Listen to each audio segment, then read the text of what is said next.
First of all, thank you. I want to thank Rabbi Riskin, obviously, for agreeing to speak with us tonight, to share his values and his life in a way that I'm sure we'll find all inspiring and very relevant and deeply resonant. I'd also like to thank him on behalf of everyone attending, because I imagine everyone in this audience has been affected by your life and your commitment on many, many ways and in manifold layers. And I just wanted to thank you for that on behalf of everyone. It's a nice opportunity for us to express our hakaras hatov to you. So thank you. I think one of the standout features of Sefer Devarim in general and Parshas Devarim in particular is Moshe Rabbeinu has two careers. And there's the career with one generation, the generation which departed Egypt. And then there's a career, it's a little bit less detailed, but it's just as impactful, with an entirely different generation, in a different setting, with a whole different set of challenges that Moshe handles with such adroit skill. And it's very rare to have people that have their feet in two different worlds and are equally successful with commensurate impact. And I think that's a great way to introduce our speaker this evening, who left an indelible imprint on the Jewish community in North America, and then relocated to my home, to Cациon, and formed Efrat. Baruch Hashem, and formed Torah Stone, which I'm sure you all know. We'll speak about it in a few moments. But it's very, very unique. It's very singular to have someone that is so versatile and so committed.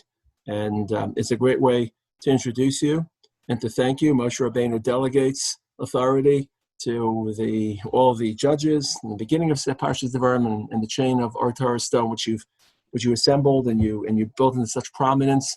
You've empowered so many people to express their talent and to teach Torah. And just the way that you have built Efrat almost single-handedly, the guiding force spiritually for Efrat. It calls into mind Moshe Rabbeinu's self-referential description, and Baruch Hashem, you've been able to handle that. So I just really want to thank you for all of your life's work and all of the hashpah you've had on all of us. And thank you tonight for joining us. Thank you very, very much. But I'm sure you understand, and hopefully with the answers, it'll become very clear.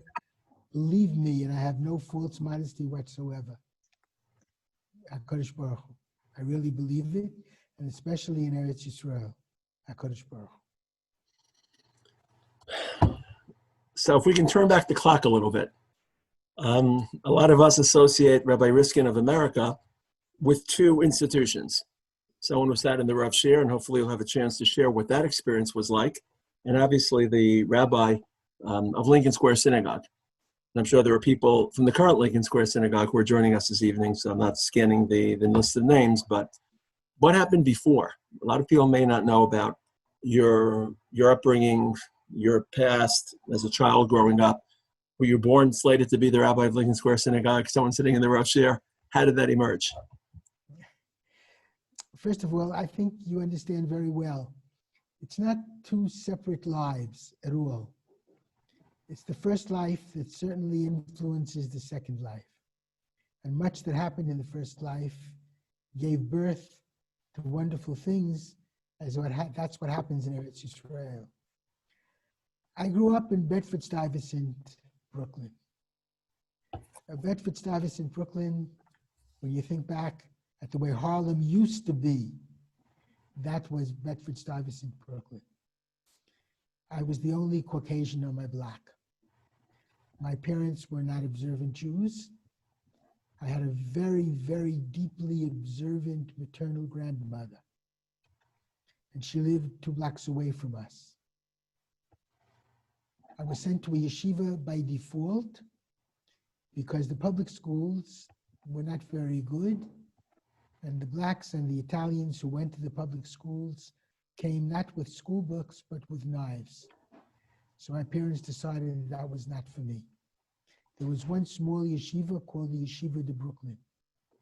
The Menahel was a marvelous person, actually a Satmar Chassid, but a wonderful, wonderful person.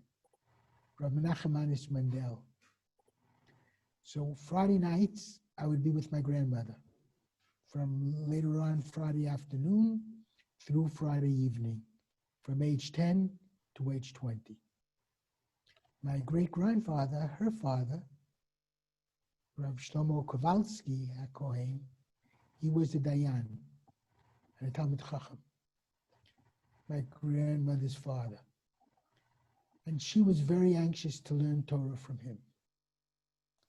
He had first 4 daughters, according to family legend, and this was actually brought out to me again when I visited that small shtetl Lubien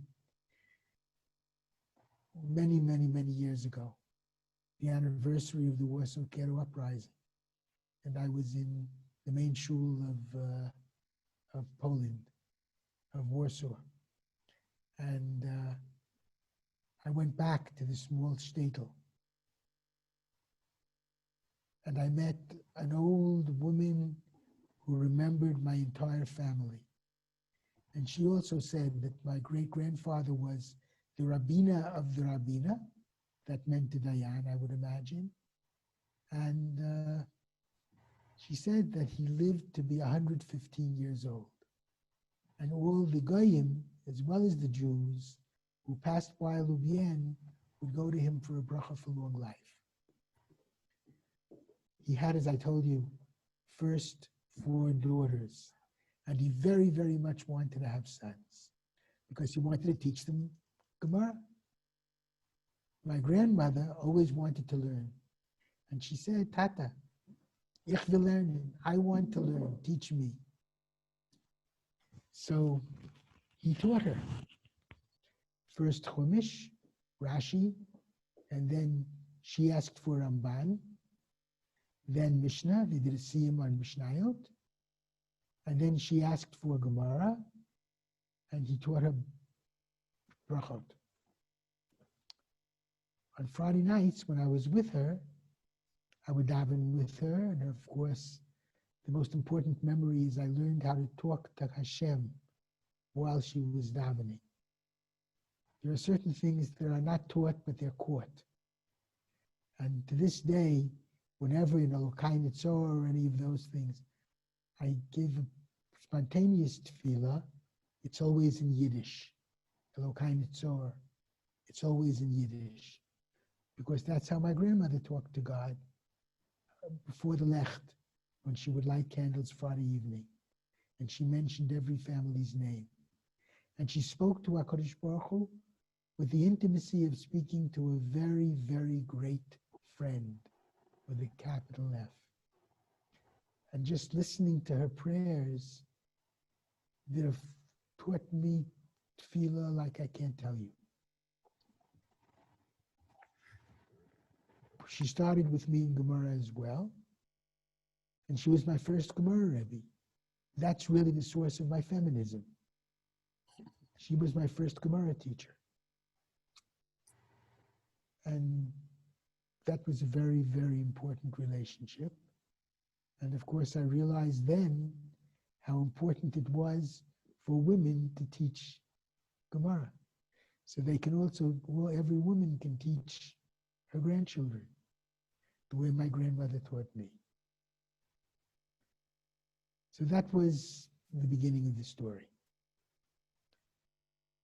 I also lived very close to the Beth Moses Hospital, about 2 miles from the Beth Moses Hospital.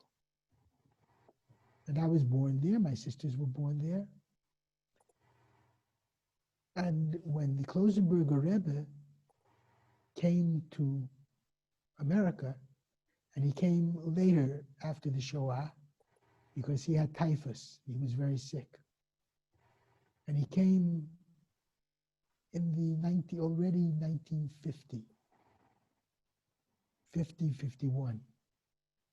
1952, he entered Beth Moses Hospital. His Hasidim bought Beth Moses Hospital for him. And I heard there was a great Rebbe in town. Rabbi Menachem Manis Mandel used to pick me up in my home in 103 Hart Street in Brooklyn. That's what a menahel is supposed to be like. He knew my father didn't go to shul, so he took me to shul every Shabbos afternoon, every Shabbos morning. And then from shul, he would take me to his home, 83 Wilson Street in Williamsburg. And one of his daughters would walk me home before mincha. So he was a very important influence in my life, you can very well imagine. But the strongest influence, of course, of all was my grandmother's influence. And I heard that there was this great Hasidic Rebbe who was in Beth Moses Hospital. I was 12. It was a year before my bar mitzvah, I remember exactly. And it was Parshat Ki Tetzeh. And I walked to Beth Moses Hospital, big Beit Midrash, the Hasidim made for him. I was early. I took a front seat. The Rebbe was facing the wall. I couldn't see his face. For most of that morning, I didn't see his face. He stood without chuckling, without shaking, ramrod straight, davening, facing the wall. But that was a very important Shabbat morning for me, because that's where I learned my Zionism. Rabbi Mendel, the Satmar, I went to his yeshiva from 1945 to 1953, 52. 1948 came and went. In the yeshiva of Brooklyn, nobody heard about Kol Medinat Yisrael. My Zionist lesson, my first Zionist lesson, I got from the Klosenberger Rebbe. The shul was filled. To me, it seemed like there were thousands of people, but certainly there were many hundreds of people. I understood that all of them, just about all of them, were Nitzolei HaShoah. The Rebbe was ramrod straight in front of me, straight by the wall. Came time for Kriyat Torah and the Tochacha. And the Baal Tefillah, as usual, is the minhag among Jews. He read the Klalot very quickly in a very low voice. If I hadn't been so close to the Klosenberger Rebbe, I wouldn't even have caught what he said. But he said distinctly, but in a low voice, Hecher, louder. The Balkore stopped for a moment. Everything stopped for a moment. By the way, it was absolute silence during the tefillah. People were very quiet. Everybody. But that one word, Hecher, the Baal Tefillah stopped for a moment, as if thinking, could the Klosenberger Rebbe be saying louder? How could that be? That's against Minhag Yisrael. The Balkore continued to read in a low, quick voice. The Klosenberger Rebbe turned around. For the first time I saw his face. His eyes were blazing, mamash blazing. He gave a bang on the stender in front of him, and he said in a very loud voice that for me shook the halls, Ich hab gesagt Hecher. Ich hab gesagt Hecher. I said louder. Let the Master of the universe hear. We have nothing to be afraid of. We've already gotten all of the curses. Let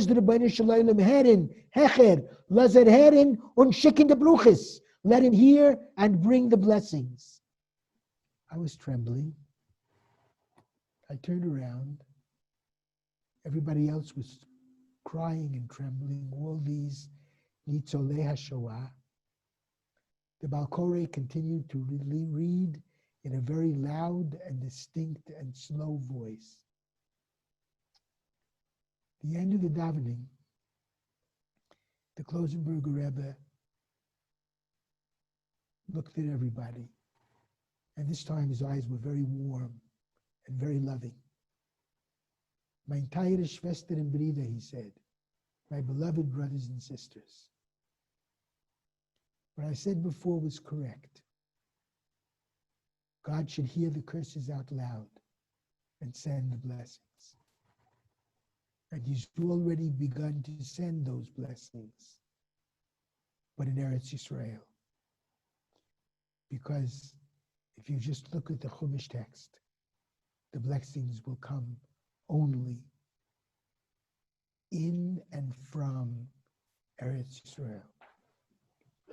And he said once again, with tremendous love, mein teure Schwester und Brüder, packen sich herein, you should now please gather all your possessions for the last time. We're moving to Eretz Yisrael.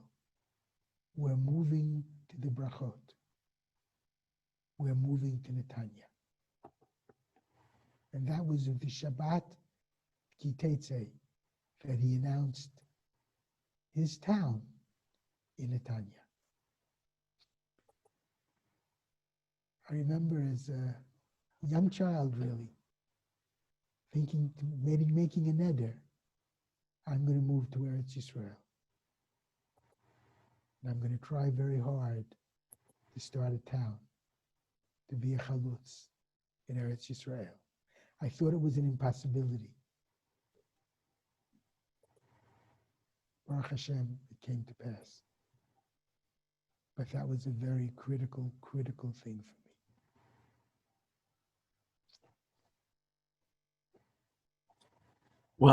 Wow, that's some story. Some story. He was some Rebbe. Did that story or other contact with him in the hospital kindle a general interest or exposure to Hasidus, or was just a one-off story which kindled your love for Eretz Yisrael? No, at that time, I was not really involved in Hasidut at all. That was Eretz Yisrael.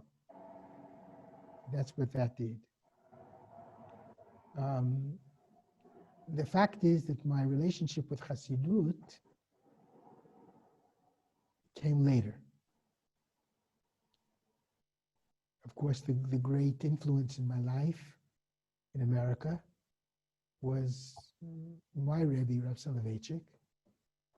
I never say Zecher Tzadik Livracha, because to me he's very much alive.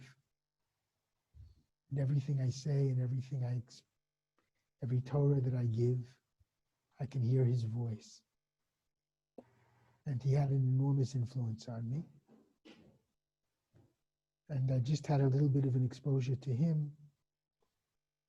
You see, you have to understand, my mother's greatest nightmare was that I would become an Orthodox rabbi. We were poor in Bedford-Stuyvesant.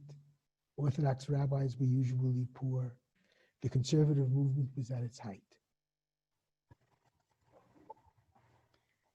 And every juncture of the way, from Yeshiva Ktana that I went to in default, but after Yeshiva Ktana, I went to Yeshiva High School because I didn't go to summer camp in Brooklyn, but about two miles away from where I lived was Yeshiva University High School of Brooklyn. And there was a wonderful Torah library in that school. I knew there was a large Torah library on 42nd Street. So once a week, I had enough car fare to go there and to study there. But every day, I went to Yeshiva University High School. One of the administrators noticed me. I was short for my age. I was young. He noticed me. I was supposed to go to Stuyvesant. And he said to me, come to YU. Come to our high school. And I said, we can't afford tuition. So he said, that's no problem. And I went to Yeshiva University High School without any tuition. And Baruch Hashem. So that was an important juncture in my life. I had wonderful Rabbeim. The first one I'll mention who was really very special was Rav Kanatovsky, Zecher Tzadik Livracha, who also, the end of his life, went to Bar Ilan, I believe, to start the Torah program in Bar Ilan. And he taught me when I came in as a freshman quoted the Rav all the time. And when I was in college, I had the great privilege of learning with the Rav already, and there was nothing like it. And at that point, I understood I had to tell my mother that I'm going to be an Orthodox rabbi, no matter what. Spend the rest of my life at least learning with the Rav, which was a marvelous experience. Tell us a little bit about that experience. We know about the Rav's Torah. Most people here didn't have the opportunity to live during the generation of the Rav, or even if they did, to be in his shiur physically. But they've read his Torah. They have a sense of what his impact and influence was, what his revolutionary ideas were. But can you bring us into the room? Like, what was happening in that room when the magic was happening? What was it like to sit in that room with the Rav or to be with him in private? I have many, many, many stories. Top two. I'll say one thing. The Rav was a very tough Rebbe.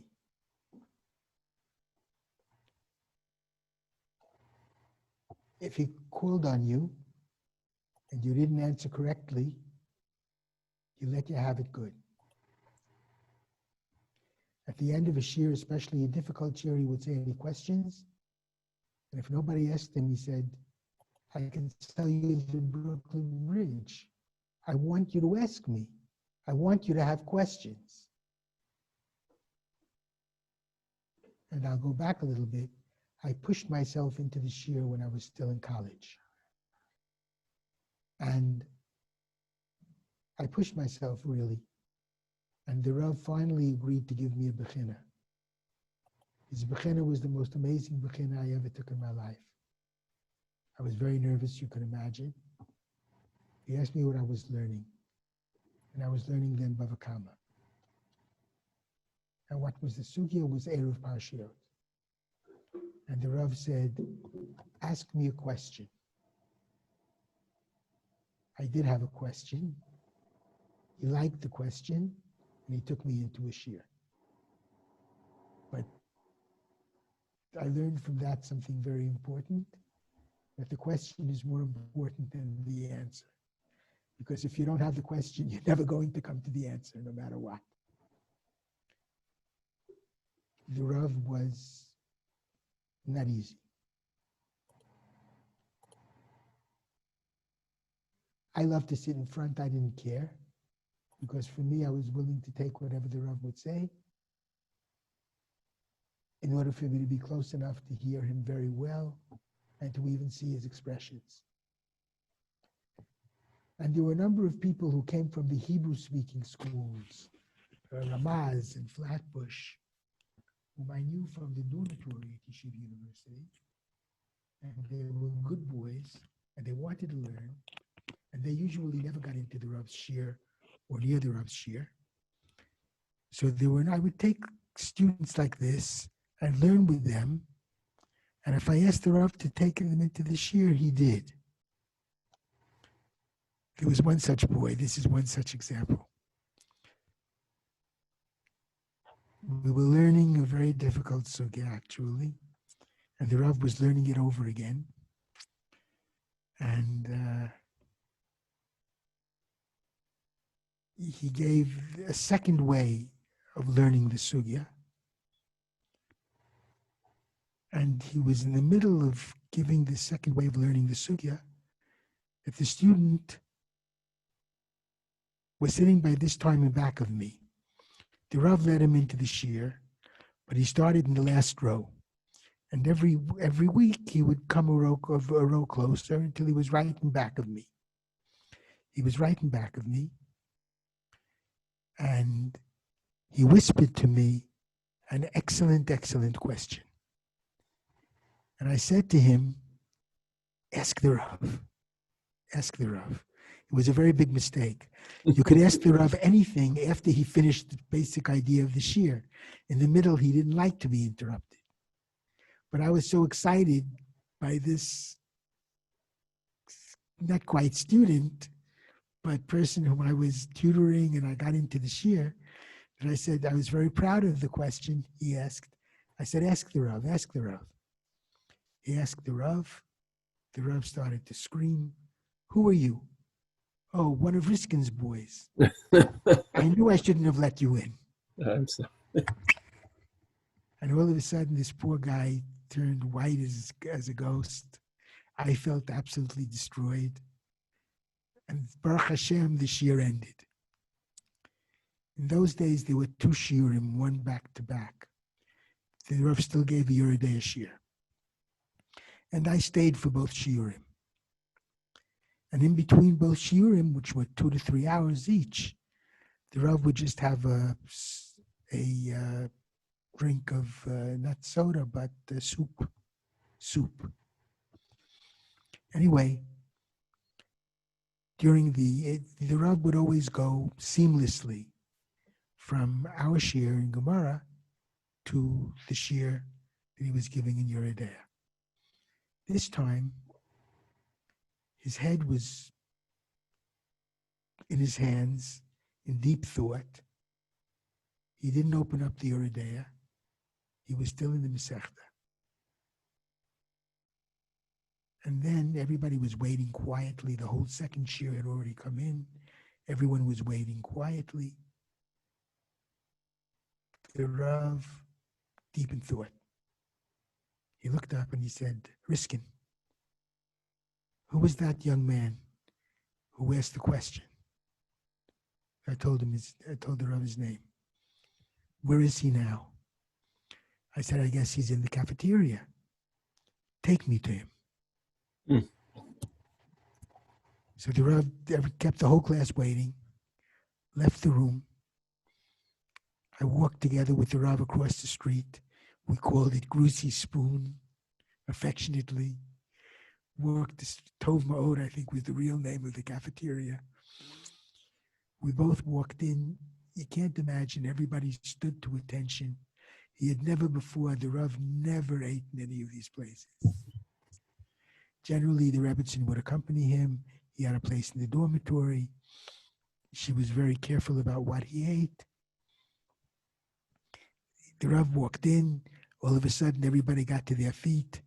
And my protege, Nebuch, had just, I could see what he was eating. It was a scrambled egg and ketchup and French fried potatoes.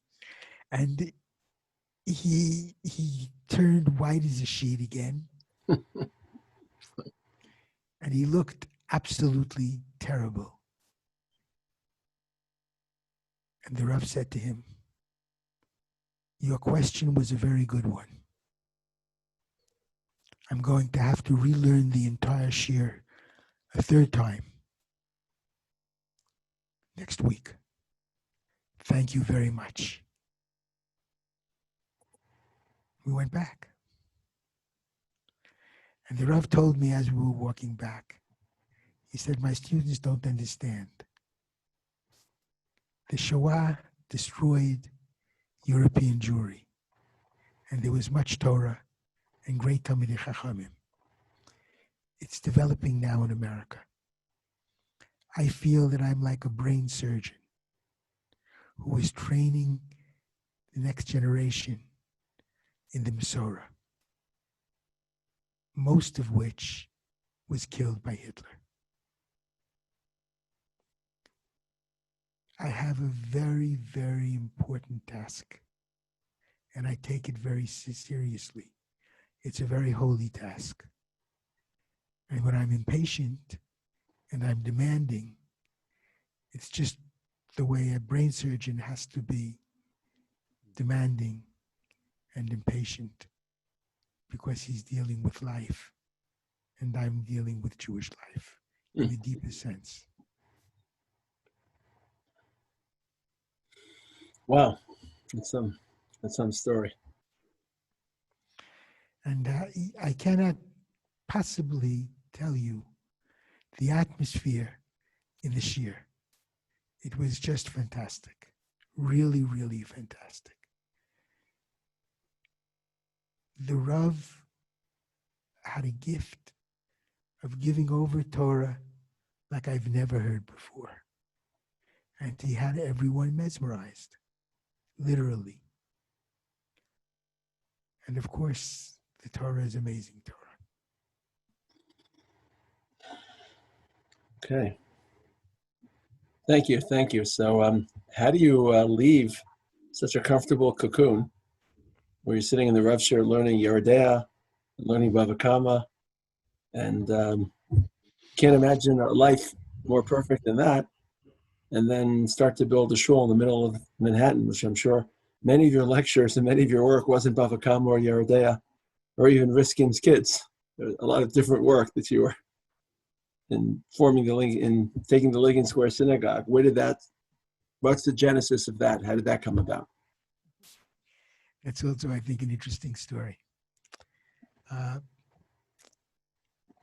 wanted to stay in learning very much. It's interesting, when I was graduated, I asked the Rav at my Chag HaSmicha, actually. I spoke at the Chag HaSmicha. I was privileged to sit at the Rav's table for the Chag HaSmicha.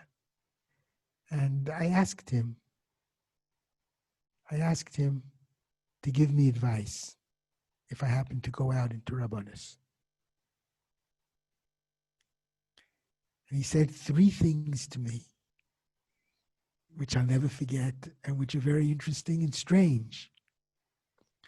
First, he says you have to make certain to go to Minyan every morning. He said even if you're really a Talmid Chacham and you want to keep learning and you learn late into the night, and it's difficult in Rabbanus, there's a lot of responsibility, and you'll go to sleep very late, it's critical no matter what to be at Minyan every morning, because the Balabatim judge more than anything else when they need a Minyan for Kaddish. If the rabbi isn't in the Minyan, they don't respect the tefillah at all. So number 1, he says, remember how important it is to go to Minyan every morning. The second thing he said was, and also interesting, give a shir to Talmidim, not only to Balabatim. Even if it's a high school shir for Talmidim, it will challenge you more than a shir for Balabatim. And therefore make sure you give a shir every day.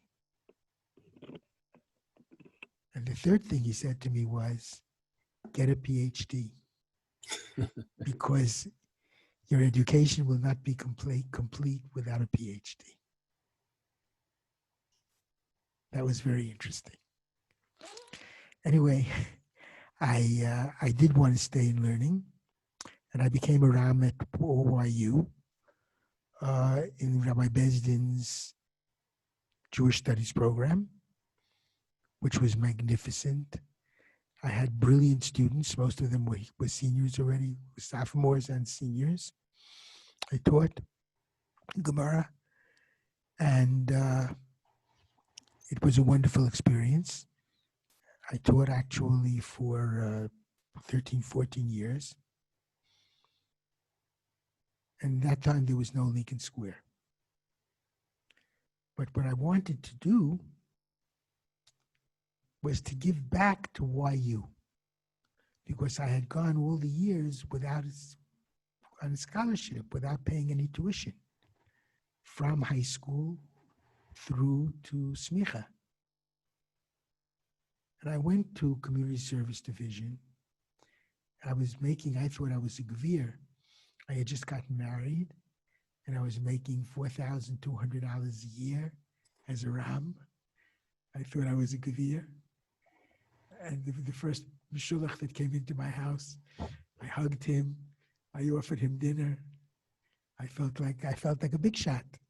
Ich bin shna balabas. But $4,200 a year, and my wife soon became pregnant, was not quite the amount of money that would enable me to give a real donation to Yeshiva University. So I asked them, is there a way that I could be helpful? And a conservative in Community Service Division was Rabbi Warfish, actually, who said to me, we will send you on 10 places. Some will be fundraising, some will be teaching, but 10 places that will help us. Give us 10 evenings a year. And that would be a very good way to pay us back.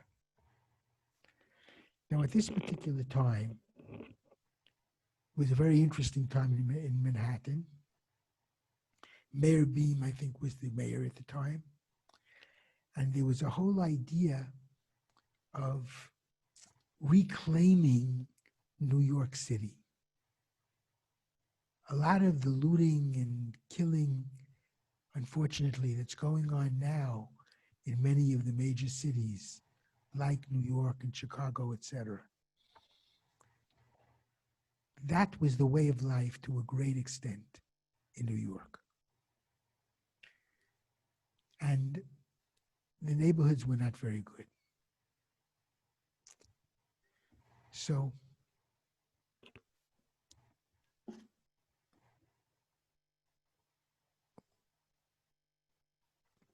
Mayor Beam wanted to take the West Side, the lower West Side in the 50s, 40s, 50s, and the early 60s was called Hell's Kitchen, very much like my Bedford-Stuyvesant days. And he wanted to turn that whole area into a cultural center, Lincoln Center. An opera house, a large library, and the kind of culture that would be impressive and bring luxury apartment houses and change Hell's Kitchen around. At that time also, the conservative movement was winning the battle. They really were. They had a slogan called "A family that stays together, a family that prays together, stays together." And that was against Mechitza, and that made people feel very strongly about conservative Jewry. And more synagogues, Orthodox synagogues, were taking down their mechitzot. And many mixed seating synagogues were growing. There was a very interesting person on the West Side who was on the faculty in the Jewish Theological Seminary and very successful. And he wanted to start the Lincoln Square Conservative Synagogue with a 3-day minyan. He took a hotel that was in the area on 74th Street on West End Avenue. He took the hotel and he rented it, not the whole hotel, but a large auditorium mainly for Rosh Hashanah and Yom Kippur. And he advertised the Lincoln Square Conservative Synagogue. This is in 1963. And he got 200 people. They did some kind of survey in the area. They found that it was a-religious. It was very intellectual, but not religious. But nevertheless, he got 200 people, and he considered it very successful. They paid him $500 for the 3 days, and he wanted to come the year after. But he asked them then for $1,000, and they were not so happy. They knew that between Rosh Hashanah and Yom Kippur, there was a Shabbat Shuvah. They didn't know anything, these people. They couldn't even read Hebrew, most of them. But they knew enough to know that it was strange that he didn't ask them to come for Shabbat Shuvah. After all, everything was all set up. The Aron Kodesh was there.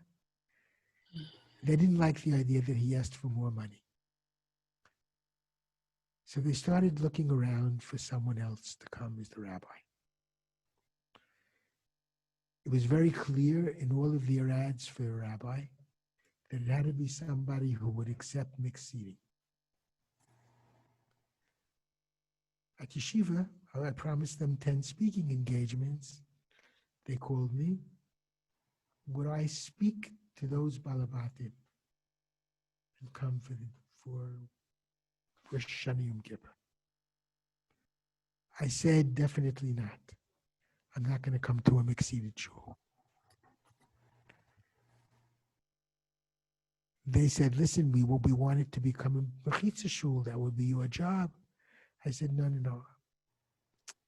not for me. But I told them, if you want me to speak to the group representing Yeshiva University, that they know that I'm not the one they're going to get, I am willing to do that. So they sent me. I went, I remember it was a Motzai Shabbat, 303 West End Avenue. There was a very nice apartment house. I came Motzai Shabbos at 9 o'clock, and I left 2 o'clock in the morning. They asked all sorts of questions about all their misconceptions of what was orthodoxy. They thought Orthodox men and women go to sleep with sheets between them. I mean, really crazy things. And I spoke at length. And at the end of the time, they said, fine, we're taking you. I said, I'm not for sale. I'm not coming. I can't come. You know how Balabatim are? The more you say no, they say yes. Just like the more you say yes, they say no. So I said at the end of the day, I can't come. But I told them I would check with my Rosh Yeshiva. So I went back to Rav Soloveitchik, explained the situation. Rav Soloveitchik said to me, listen, any shul you want, I'll be able to get for you. Don't endanger your reputation. It's not good for you at this point. Fine, I was very happy. I didn't want to go. The next thing I heard, I get a note from Dr. Belkin, who was the president of Yeshiva University, officially the Rosh HaYeshiva, and he was the one who had initially accepted me free of charge. And he followed me. He followed because he was a Greek scholar, and I was a Greek major. And he would come into my shir actually every year, once a year, and he would give a small shir. And he really followed, kept up with me in a very nice way, in a very warm way. And Dr. Belkin said he knows what happened, and he wants me to go. And I should go there, and I'll be able to succeed. I said to him, but my Rosh Yeshiva said no. Rav Soloveitchik said no. No. I just said my Rosh Yeshiva said no. He said, but I'm your Rosh Yeshiva. And I said, because that was the official situation. And I said, and I hate myself for having said it. It was very stupid. I said, but I never really learned Torah from you. And he was a great Talmid Chacham.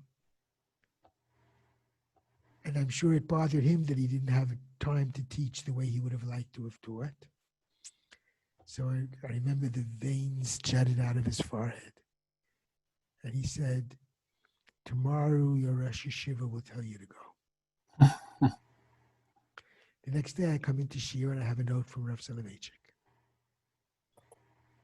I go to Rav Soloveitchik after Shir, and Rav Soloveitchik says to me, which was 100% correct, I didn't say to you it's forbidden for you to go. I said that I don't think it's to your advantage to go, because I didn't want your reputation to be sullied early on in your career. But Dr. Belkin lives on the west side. He knows the Balabatim. He also has had to do with you. He's gone into your shiurim. He's followed your progress. He's certain that you will be able to put in the mechitza. And therefore, I bow to him. Wow. Wow. And you should go. Just don't take any money, because the whole business was over money. As long as there's no mechitza, don't take any money. And you're going, and don't daven with them.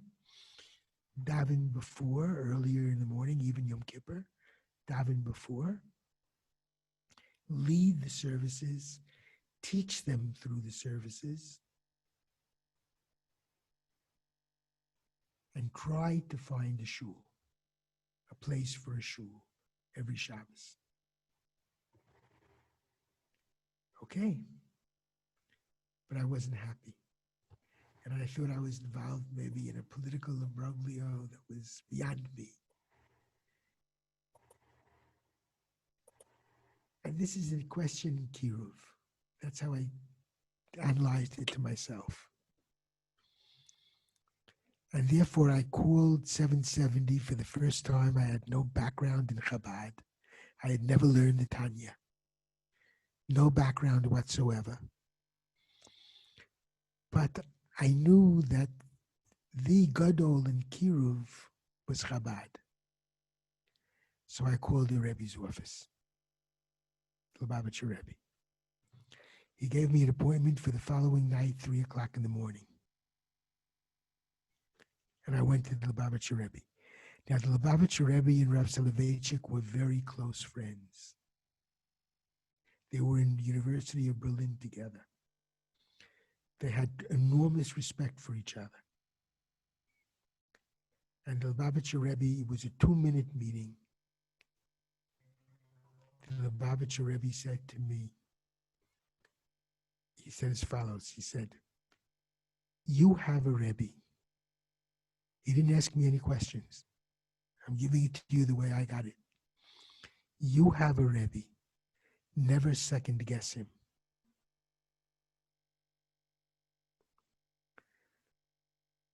Listen to what he said now too. And you have to understand something. In every battle, there are always people who dress up like the enemy.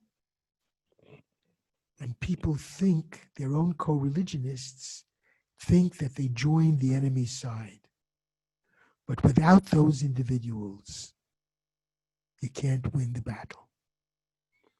And then he looked at me and took my hand and he said, "And you will win the war." And I went out. I was trembling. I tell you, I realized what makes the Lubavitcher Rebbe so different from all other Rebbeim. That the Lubavitcher Rebbe doesn't infantilize his Hasidim, he empowers them. He's a Rebbe who creates Rebbeim. He empowers, because I felt tremendously empowered by what he said. And that was the beginning of Lincoln Square. That's what happened.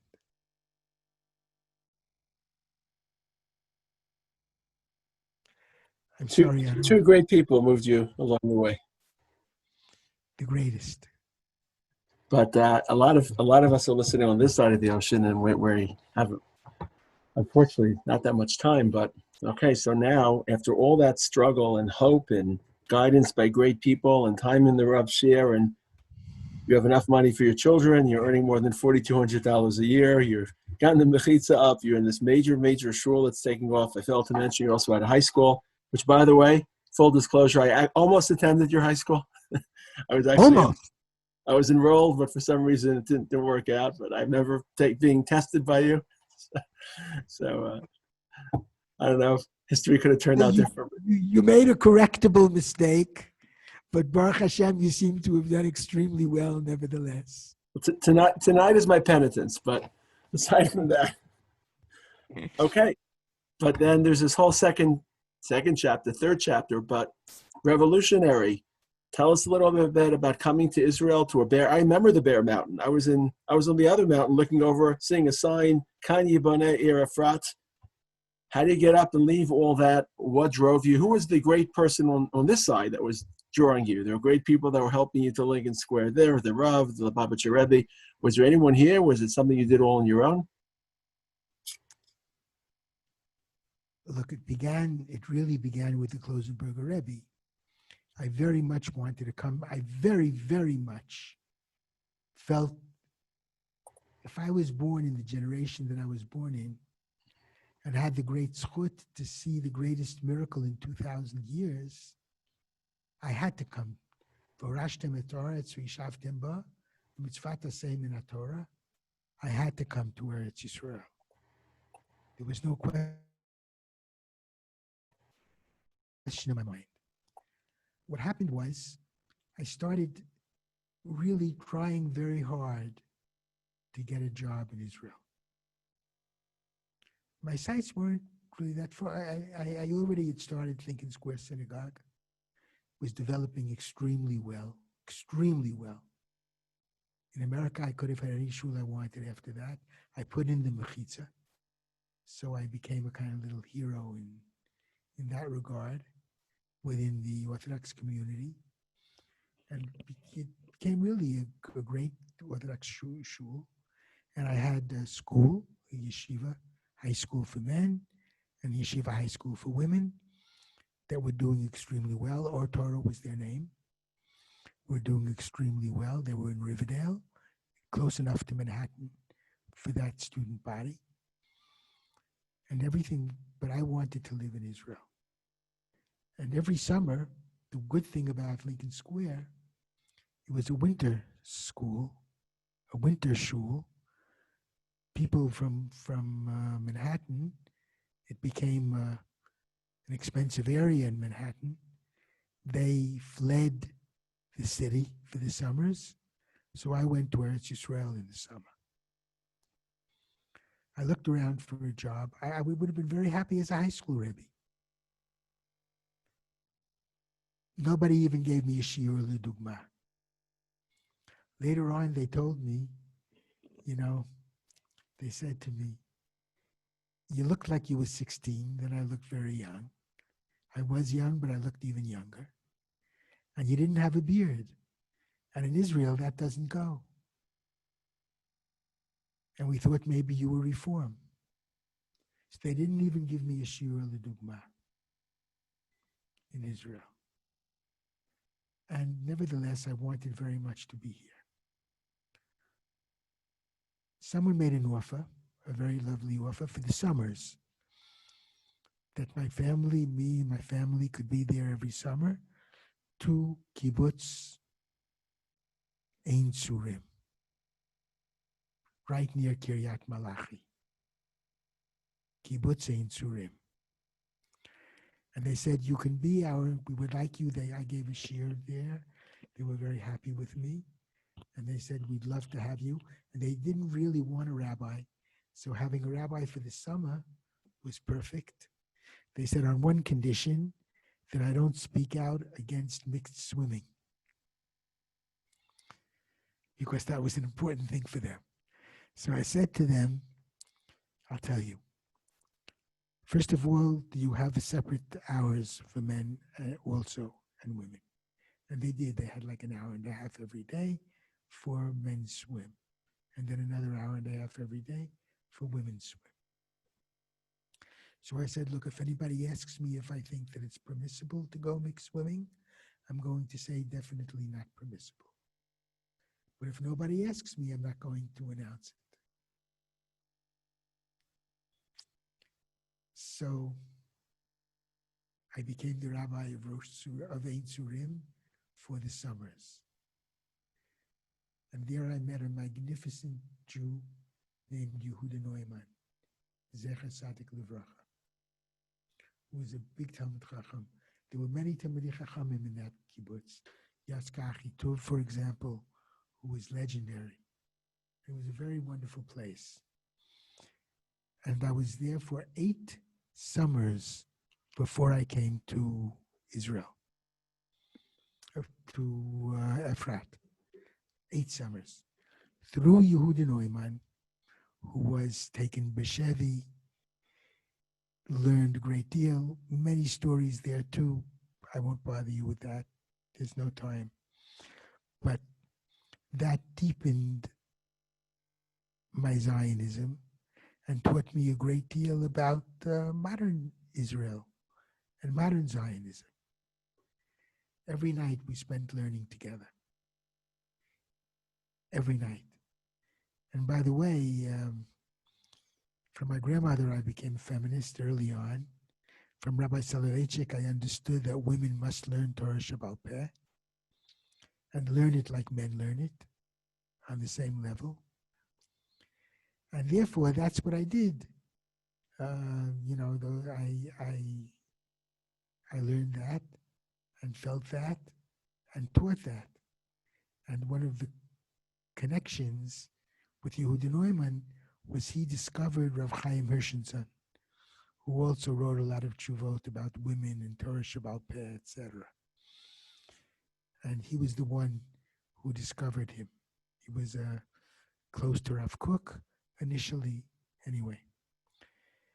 So, at that particular point, I was in the kibbutz every summer, looking for a job. And Yehuda Neumann also introduced me to Mashko, Moshe Mashkovitz, who is the miyased of so many important places, including Yeshivat Hagush, who brought Rav Aaron Lichtenstein over. And I was amazed by him. He was a very close friend of Yehuda Neumann's. And I began spending more and more time with him. He was the creator of the idea of Efrat. And I accompanied him in the development of Efrat. And then Golda Meir came after the 6-Day War, after the Yom Kippur War, in order to look at the scene, the topography here. And she was amazed at what we had liberated after the 6-Day War and kept it through the Yom Kippur War. And she said to Mashko, and I was with him, she said to Mashko, if you will get 75 families from South Africa and 75 families from America to put down $1,500 for an apartment in Efrat, I will give the go-ahead to start really building the city of Efrat. And it was slated to be a city from the very beginning.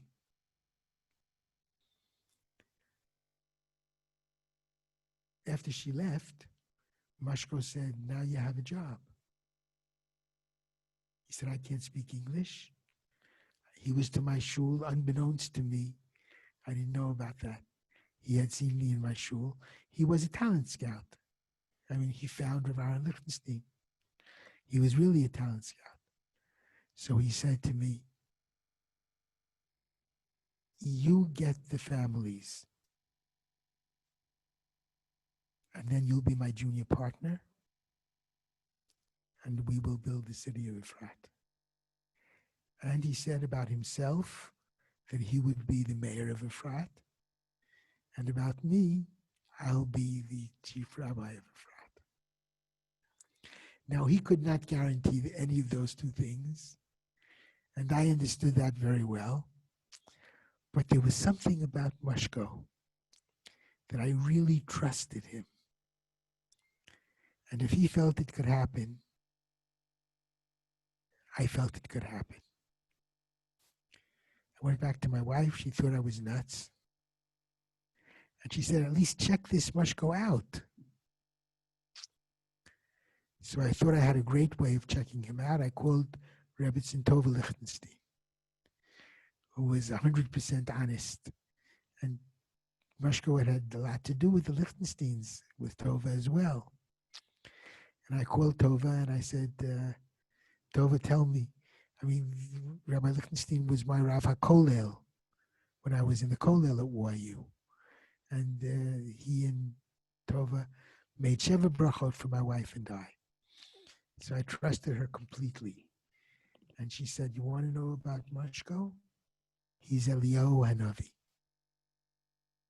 And I was sure that was the case. I didn't need any more. And I went to work.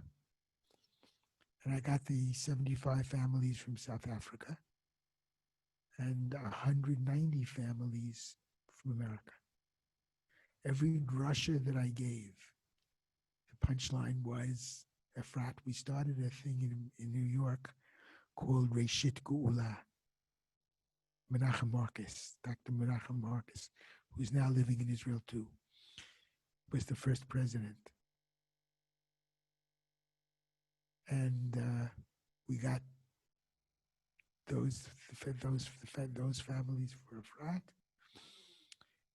Not all 190 at the end. Everybody put down the $1,500, but at the end of the day, there were 60 families who actually lived in Efrat, and then a few more years later, 90 families. But that was the starting, and that's what happened. Now, if there's time, I would like to prove, if I can, what I said to you in the beginning, that it was HaKadosh Baruch Hu. And I think you'll agree that it was HaKadosh Baruch Hu. And I'll talk very, very briefly, as quickly as I can. In 1977, I was in Rav Soloveitchik's apartment. When I was the Ram at YU during that period of my life, every Thursday I would go into the Rav with my questions before he left for Brookline. He would give me anywhere from 10 minutes to 2 hours, depending on who was waiting for him and how busy he was. Anyway, I came in with my questions,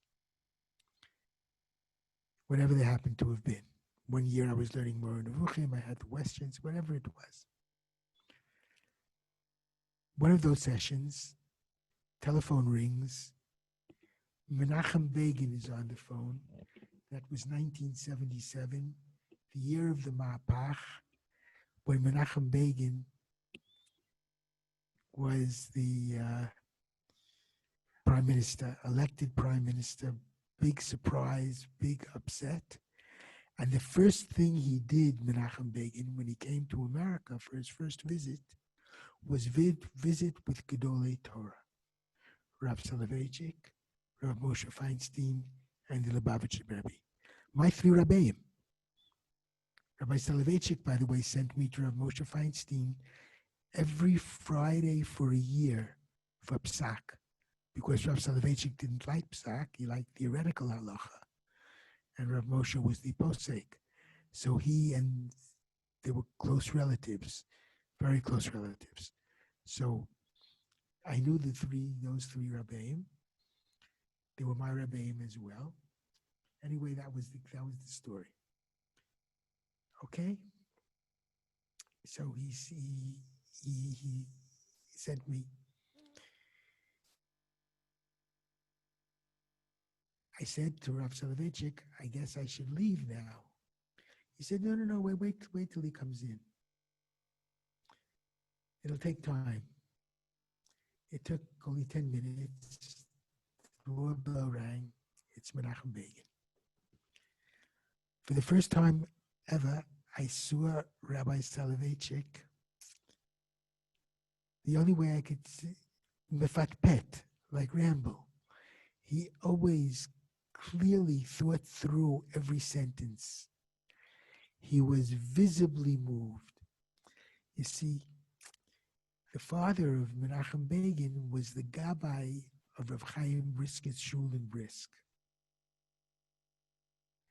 And Rav Soloveitchik was the Iluyah She'enikel, so he spent many Shabbatot as a child in Brisk. And in shul, one of the other children there was Menachem Begin's was Menachem Begin, the son of the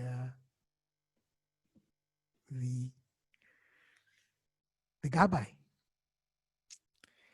Anyway, they had a whole discussion.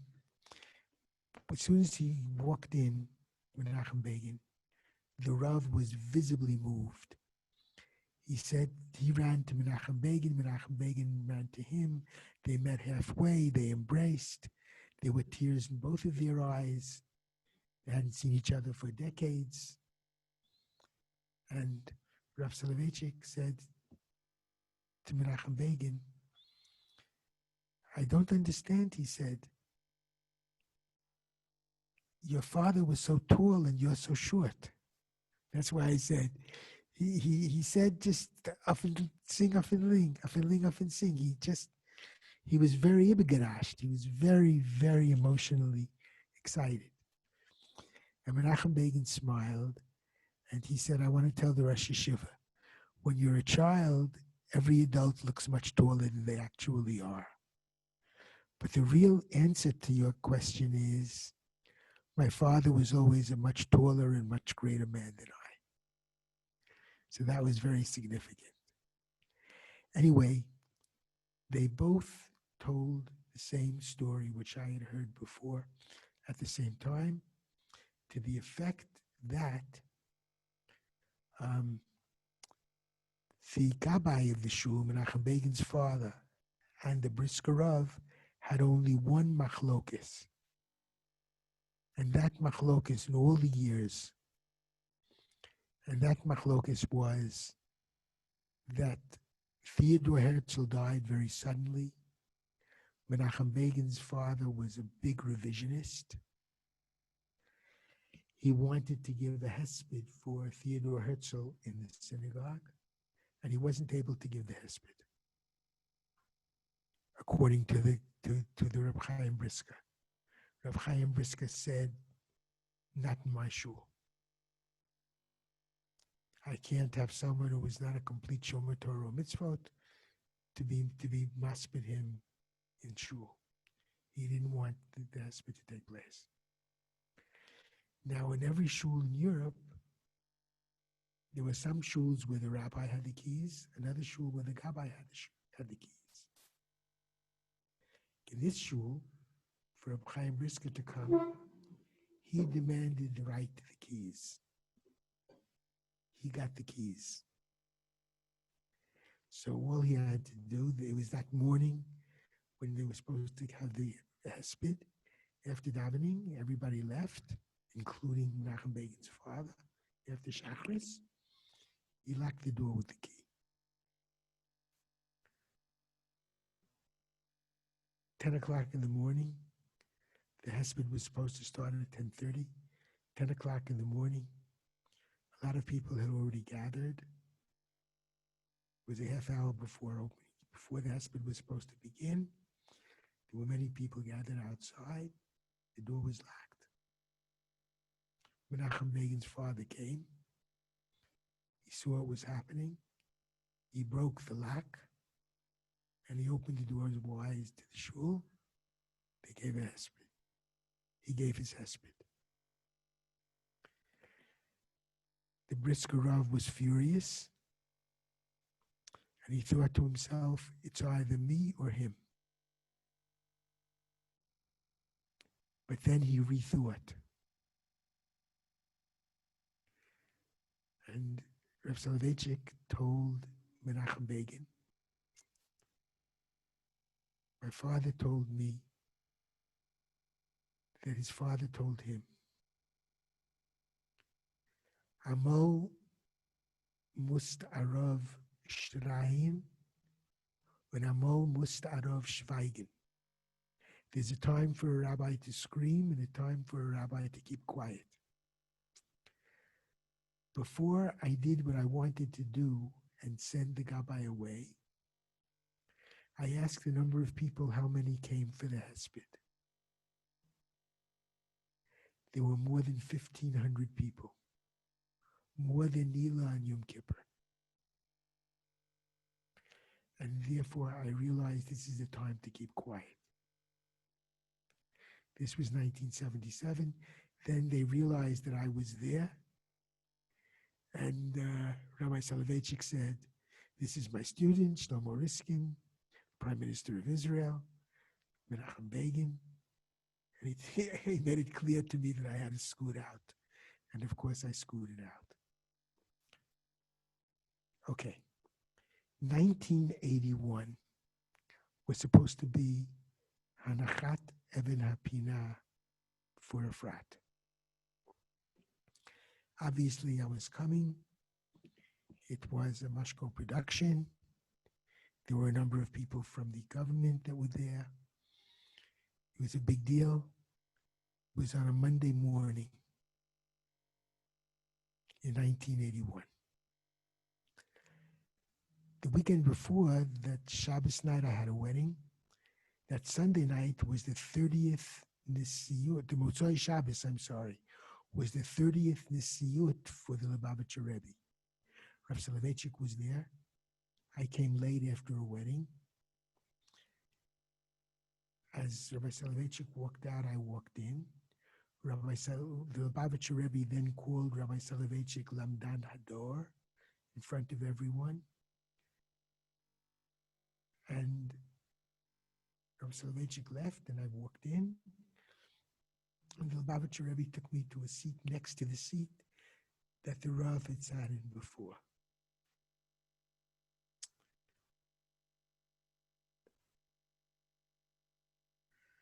I had wanted very much a bracha for Efrat from the Lubavitcher Rebbe. I went to Rav Soloveitchik, and he gave me a bracha for Efrat, Rav Soloveitchik. I wanted one very much from the Lubavitcher Rebbe. The Lubavitcher Rebbe had just had a heart attack. I couldn't see him before. I met him there that evening, and he said to me, he looked at me, because when he left to go to his father-in-law's grave, 3 o'clock in the morning, he left. He passed by where I had been sitting. I was standing, obviously, and he said to me,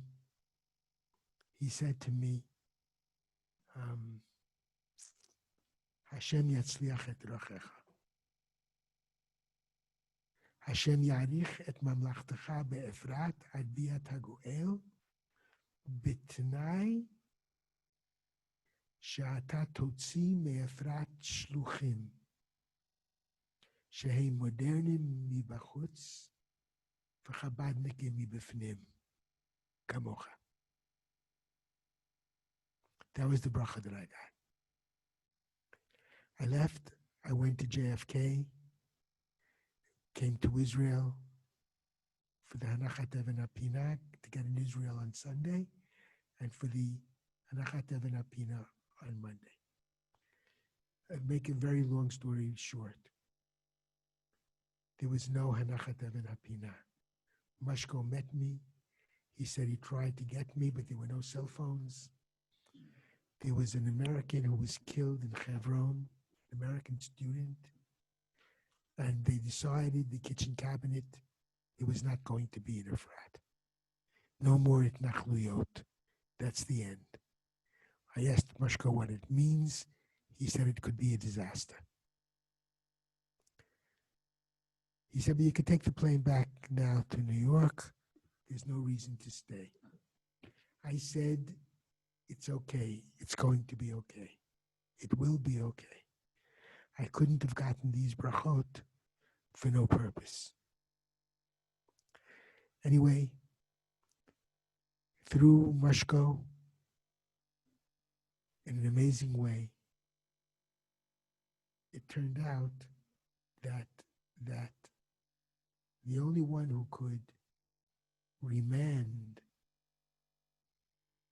the decision of the kitchen cabinet, no more at Nachluyot, was Menachem Begin. And I got to Menachem Begin through mainly Mashko. And Menachem Begin said that he would meet me on Thursday in the Knesset. I come to the Knesset on Thursday. I remember 1977, I was together with Rav Soloveitchik when he met Menachem Begin. Now I'm in the Knesset. Menachem Begin walks in. He takes a look at me and he says, "Didn't I meet you in Rav Soloveitchik's apartment? Didn't we talk about then how the Zionists won over the Brisker Rav?" I said, "Yes, and I have another opportunity for a victory for the Zionists. Hanachat Even Apina of Efrat, I have many hundreds of families ready to move." Menachem Begin took Herzl's Der Judenstaat, quoted, "When there will come about in Eretz Yisrael, everyone will flock to it, every Rav with his Kehillah." He said, you're bringing your Kehillah to Israel? I can't say no to you. On Sunday, let there be the Hanachat Even Apina, no publicity. And that's the end. That's Efrat. That's the story. So you have to believe that there's HaKadosh Baruch Hu and there's Hashgacha, specifically in Israel.